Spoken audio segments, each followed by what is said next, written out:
On today's episode, the Cubs get drilled by the Reds, but we dip back into the Hayden Wesneski file from Tuesday and go over best Cubs rookie debuts of recent memory, some news and notes, and more. That's all ahead on this episode. Locked On Cubs, your daily Chicago Cubs podcast, part of the Locked On Podcast Network, your team every day.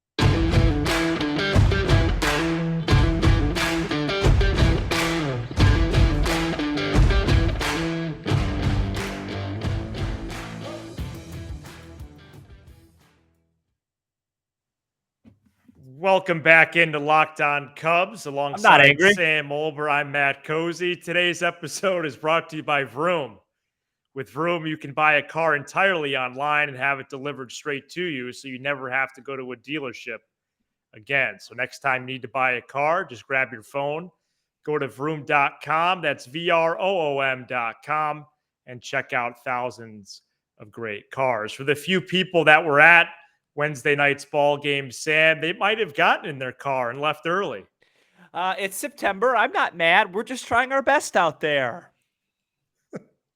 That was a disaster tonight. I don't think there was even really any moral points at all. No moral points tonight. If you want to take a little solace in Assad start, he had a little bit more swing and miss tonight. His line will look a little worse than it should because the inherited runners came in courtesy of Ullman, who I believe we complimented on the show, and since then I don't believe he's gotten a batter out. I think that's right. I gave him a shout out at Locked On Cubs on Twitter, and that's definitely backfired. Yeah, no, he's been pretty poor since then. No, not a crisp outing from him. And the Cubs just got two more singles and then ground into a double play. 10 base hits off Mike Minor, who has been one of the worst starters in all the land. 10 singles off him, only able to plate across one run due to continuous amounts of ground balls. If you're playing a drinking game at home with your friends and you took a shot every time the Cubs had a ground ball, by the fourth inning, you'd be in the emergency room. Yeah, it's a ground ball-a-thon on the north side recently, and it doesn't help when there's people on base. That's for sure. Yeah, correct. Yes. The Cubs out-hit the Reds tonight, I do believe, and but just had one extra base knock. First and third, no outs early. Cubs up 1-0. I thought this was the difference in the game. Felt like they were going to be up 3-4-0. You get a horrible plate appearance from Christopher Morel. I don't know what else you're supposed to say about it. Yeah. Just not non-competitive. And then a crazy double play turned by Mike Minor. Off of Nick Madrigal's bat right after that ball hit the first baseman's glove. I kind of marked this down as a loss, and that's what happened. And shout out to Aristidis Aquino, who against the Cubs is one of the best hitters in baseball, and against everybody else, he doesn't even belong in the big leagues. So congrats to him. He has now officially made my all-time Cubs killer list in the outfield, joining likes of Albert Pujols, Josh Bell, and Mike Schmidt and company. It is absolutely asinine how much he continues to hit the Cubs. Here's a stat for you, It's been folks. going back for years now. Here's a stat for you. I believe he hit his number 12th and 13th home run against the Chicago Cubs today. He does not have more than 4 against any other big league team. Yikes. One of the all-time Cub killers. So we could start calling him Babe Aquino. Yeah, that's lazy. Okay. Everybody, that's cliche. And I appreciate you calling me out. No, let's just call him the guy that kills the Cubs and stinks everywhere else. Okay, that's very fair. And it's not going to fit on a T-shirt, but I enjoy it. So I do like that. I do like that point that you're making, Sam. And there's a ground ball. I would be able to corroborate that. I guess I was surprised I didn't get a text from you. Cubs are going to lose this ball game. Yeah, because I was locked in on some other stuff tonight. Maybe you were locked on, and the Reds even so led just 2-1 entering the 6th, but exited that frame up 6-1. You already mentioned the Ullman inherited runners allowed them to score, plus a couple more. Yeah, Javier Assad today was charged with 4 total runs, 5 hits, 1 walk, 6 Ks 5 1/3. This was just his third big league outing, and actually pretty solid once again, including that increase in strikeouts. I for a game that there's not many takeaways, and I know a few Cubs had multi-hit games, but again, just not many offensive highlights. Nick Madrigal's slugging percentage is now .287. Carry on. Yeah, and I would hope in slow pitch, if you get there on time, the rest of the Thursdays this fall, you'll have some extra base knocks. I hope so as well. Thank you. Yeah. Sorry, I know I cut you off. There's really one stat that screams out to me tonight, not to pile on, but Mr. Ullman, I believe his first name's Eric. Yeah, Eric with an H, by the way. He faced, I believe, 5 hitters. He did not record an out in this baseball game. Okay. All right. Well, yeah, I think that at this stage that might be piling on, but you're giving the facts. So sure. I mean, we're talking baseball. All right. Estrada with a 9th inning gives up the home run to Aquino. Not great. His ERA a little high, but of course very early with him. Yeah, get these out of the way now, folks. Yeah, of course. Just got to, Michael Rucker, Sam, 1 2/3 scoreless today. First appearance since August 31. Yeah, a guy that I've spoken highly of on this show before, and I will continue to. He's done a nice job this year. Sometimes you got to give credit to guys. Like Michael Rucker is not a 7th, 8th inning with a lead guy. His job is to come in and keep you in baseball games when you're losing, and he's done a nice job this year. He has done his job this season. Excuse me. Are you okay? Yeah, it's wrong pipe there. I don't know what happened. Right. Maybe too much Kool-Aid for the comeback effort. Right. No. This ball game's over. It's 7-1 final, Red Legs. So you were a little short with me on Assad last week. What are some reasons why he may or may not be on the list of possible starter candidates? I'm just not a huge fan of the stuff. Okay. I'm just not like, that's why tonight to me was more impressive than his other outings, because he really featured a nice swing and miss curveball. I need to see more stuff. I think there's guys ahead of him in the stuff category by a wide margin. And as we close out this part of the show, I did want to ask the listeners out there, what was your favorite of the 11 Cubs singles? 312-834-4634. Mine was that bloop in right center by Suzuki. Gomes had 3 hits. Gomes with a 3-hit day today. In other words, go to your local gas station, buy a scratch off. All right, folks. That's pretty much it for the game. I don't really want to talk about this baseball game anymore. We did for 8 minutes and counting. So I think that's gonna be about it for that. So the Cubs do have a rubber game on Thursday afternoon. That's a 121st pitch, and it's going to be Adrian Sampson, who has had a nice campaign. And no brooms this week, Sam, but hopefully the Cubs can win a series in a while. Yeah, no, I don't think there's going to be any brooms unless we're on the other end of it. Right. Well, I hope you're wrong, but it's certainly trending in that direction. So Hayden Wesneski absolutely shoved on Tuesday night, and that brought up the question, which we're going to give a shout out to a listener on the other side, about best Cubs debuts of recent memory. And we're going to do that coming up next. But first, we wanted to let you know that as summer's winding down, the nights are getting longer, but the breeze isn't the only thing that's getting stiff. That's right. This episode, for the first time, is sponsored by Blue Chew, as Blue Chew begins some sponsorship on the Locked On Network, all the MLB shows.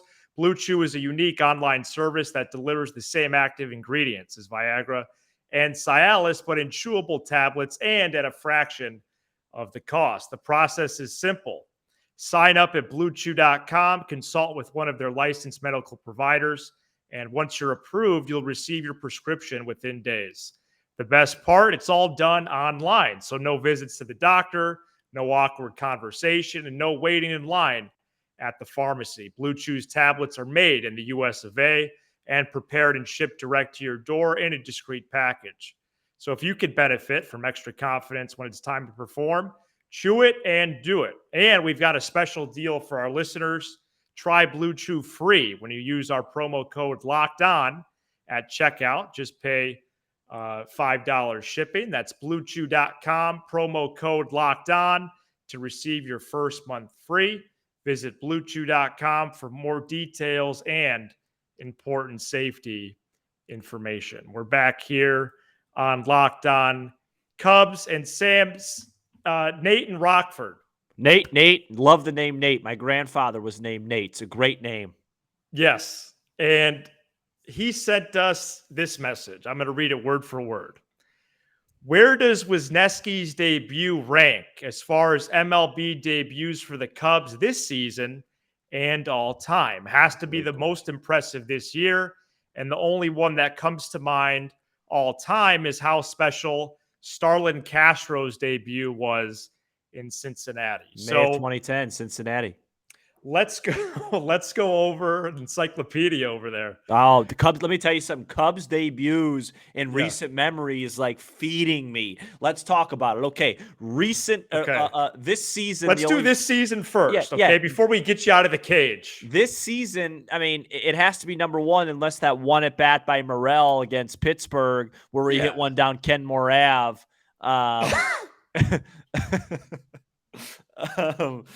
That one definitely was great, but otherwise it's got to be, I mean, Killian had a nice debut against the Cardinals and followed it up with a couple of stinkers, but that was by far the best debut of this season. Any disagreements, Mateo? No, I mean, you had a dual debut in May with Morel and Hughes. Hughes was really good too. Yeah, he had inning plus hitless. And he struck out everybody. Struck out everyone. But Wesneski went 5. Yeah, it's got to be Wesneski. I mean, that was a fun night. Suzuki had a nice debut against Corbin Burns on opening day. Oh yeah, had a base hit. Wait a second. No, not that good though. He just had a walk and a base hit. I mean, from my side of the glass, it's Wesneski by a lot, but the Morel and Hughes game was cool. But it wasn't McKinstry. Wasn't McKinstry? No, that would be just a Cubs debut. Oh, right. You're right. It wasn't McKinstry though. Wesneski. Jeez. Wesneski, 5 scoreless innings was exciting, refreshing. A win. And I think it was the top debut of 22. Now let's talk Cubs' recent debuts. So here's what comes to mind. I only have one. Can I just get my one in? Because Sam has a lot. Sure. Do you mind? Yeah, no, just cut me right off. Sure. Is that okay? Yeah, it's your show. I mean, I'm just a guest on here. I appreciate it. I am the CEO. You could always replace me. I just want to get my debut in. I don't know how much the fans would like, but sure. I just want to get my debut in, and then the floor is yours. Okay. Okay. Tell me your debut. So this is one I did remember, and then I looked into the details. Okay. Mm-hmm. And again, you have a ton. I have one. No, I don't have a ton. So Mark Pryor on May 22nd, 2002. Pryor went 6 innings against the Buccos, allowing 2 runs on 4 hits and striking out 10. 10, yep. As the Cubs won 7-4 that night. Yeah, great debut. And it was a lot of fun. So for me, so we'll start with Castro, 2 for 5 against the Reds. Homers in his first plate appearance. Then later on in that ball game has a bases clearing triple. Don't fact check me on that, but I believe Carlos Silva, remember him? He was the winning pitcher for the Northsiders that day at Great American. Jorge Soler also debuted at Great American. I believe he homered on his first pitch as well. Wilson Contreras, of course, debuted Sunday Night Baseball in June of 2016. He homered against the Pittsburgh Pirates. Javier Baez, I believe Javier Baez was like 0 for 4, 0 for 5 at Coors, and then homered for the game-winning home run in extra innings in his debut. That was a fun one. Anthony Rizzo had a really good debut June 2012 against the Mets. I was at that tilt. He had a couple base hits, drove in some runs. A lot of the Cubs, core guys had great debuts. I remember a Thomas Diamond debut. I know most people have not heard of him, but if I remember correctly, he struck out like double digits. What was it? 2011-ish, 2012-ish, against, I think, Milwaukee. Was it? That's right. Yeah. How many did he K in that tilt? 10. 10. He struck out 10. Yeah. And then we never heard from him again. So that was a fun debut. I'm trying to think this is all off the top of my head. I understand. I remember Schwarber got off to a hot start, but I don't think he had I don't think he had a big debut. Well, when I called you earlier, you mentioned Nico Horner. Oh, Nico Horner had a great debut. 2019. Yeah. What do you remember about that? That was September 2019. Cubs were in a little bit of a funk, needing a spark. I believe he tripled, had a couple base hits, drove in. I think he drove in 3 or 4 runs, and that was in San Diego. It was a West Coast game. Horner had a good debut. That's right. I forgot about that. Yeah, so where does this Wesneski rank? I don't know. It's definitely not better than Castro's. That was just special. It was like, oh wow, like here's the only guy we have that has a chance to be a future of this team in 2010, and he does that. I still remember where I was for that game. Shout out to Anthony's basement.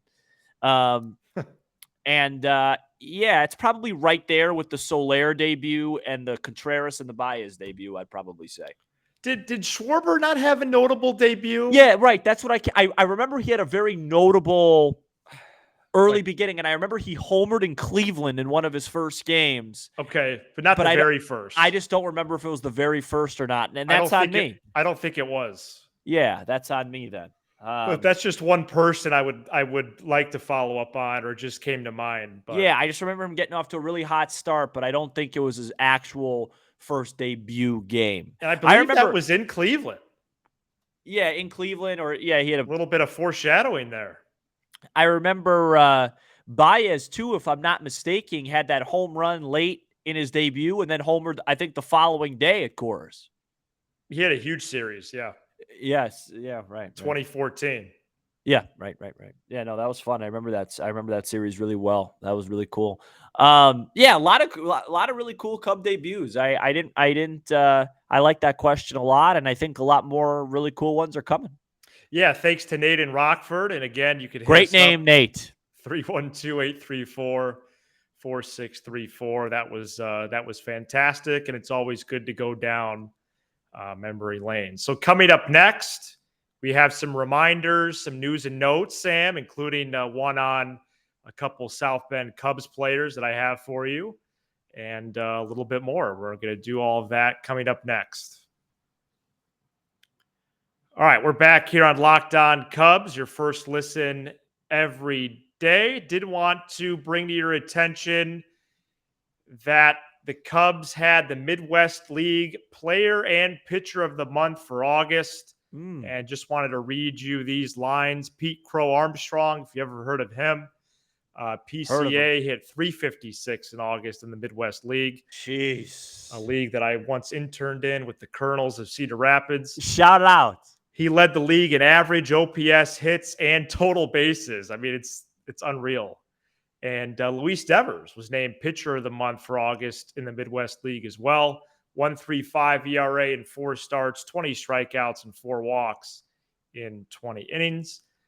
So did want to share that with the listeners as they stay hot. And I'd like to share with those listeners listening just on audio that our host, Matthew Cozy, has gotten another stellar haircut. I don't know if this is the second or third since we've taken over the show, but it really sticks out. It's really crisp, and congrats to you. Thanks, Sam. I appreciate that. And speaking of my look, the Hawkeyes don't deserve me wearing this shirt to a global audience, but I'm wearing it anyway. Yeah, as they play Iowa State this week. Well, the good news is those that are global don't know where Iowa is. Continue. Oh, that's mean. Yeah. That's mean. All right, so Big Rand followed up with us via text, Sam. Yep. On Glen Allen Hill. Glen Allen Hill. Now let's remind those listeners that didn't listen to us yesterday. Your guess on Glen Allen Hill's home run that went literally onto the rooftop in straightaway left field. What I said 2000, I think. What'd you say? I said 1998. Yeah, and the answer was what, Mr. Big Rand? That's going to be May 11, 2000. On the 2000 flat. Yeah. Beautiful. And he adds, Sam, that it was against your favorite ball club. Was it against the Brew Crew? Yes. Yes. Yeah. So just real quick, 2 great moments today destroyed the Brewers. Glenn Allen Hill and Thomas Diamond. Yeah, 2 in a matter of minutes. It's fantastic. 2000 was a down year for Sosa. You only had 50 homer. Yeah. Can you imagine? So yeah, really good stuff there. Thanks for getting involved, Nate and Big Ran. And then I also wanted to say, Sam, wanted to thank a listener, Sam, in Michigan, who I just want to give him a shout out on the air. We had a couple back and forth exchanges over the last week. Sam in Michigan, he contacted us about tickets, and we traded even some messages about doing a giveaway, but we already have a giveaway going on, and we're going to remind you about that in a couple seconds here. But just thanks to Sam and just a genuine thank you to everybody listening here as we've surpassed the 2-month mark. So we appreciate that. Yeah, very cool stuff from Sam. Thanks for being involved. Thanks for thinking of us. If it was like 3 weeks ago, I would have been there. The giveaway that we do have going on is a really cool one, and Sam's going to remind you right now. 2,000 YouTube subscribers before the last day of the year. Look, I may extend it if you guys show me that you're trying. 4 jerseys to 2 random YouTube subscribers to 2 random Twitter followers. Okay, I'm feeling generous, and we're gonna do these giveaways. These could become tickets next year. I don't know, but show us some love. Hit the subscribe button. Hit the like button. Tell your friends to hit the subscribe button. Let me tell you. You don't even have to be a Cub fan to enjoy this show. Sure, it's preferred. I mean, I would hope that everybody's a Cub fan that watches the show, but you could just be, there's going to be some entertainment here. Subscribe, enjoy. Thank you. Nico Horner jersey, Justin Steele, Seiya Suzuki. Maybe you're feeling a little bit, I don't know, overly optimistic, and you order your own customized Ohtani jersey because awesome. He went deep again today. Come on, are you serious? And so did Aaron Judge, and that's going to be 55 homers. Oh, now, my goodness. Now, Madrigal's still looking for his fur. He's 55 away? He's 55 away from Ja. Okay. Well, good update and good math there. That's something that I can do. Great, but seriously, guys, let's subscribe and comment as well. That helps the algorithm. Yeah, comments, and I oftentimes spend my lunch break commenting back on the Locked On Cubs YouTube channel, and sometimes I may debate you if you want to get into a little debate. Also, tweet at me at SF. Can't even read my own name. SM. At Sam Olber, DM me. I've had people DM me. We have good conversations about this baseball team. Suzuki to deep left. You know what I mean? Well, I hope so on Thursday. Yeah. Yeah, that'd be cool. Yeah, that'd be really nice. All right. Thanks, everybody, for tuning in. Be sure you're subscribed and smash the like button, comment. Also on the audio side, Apple, Spotify, wherever you get your podcast. And remember, you can be like Nate or Big Ran and drop us a text, 312-834-4634.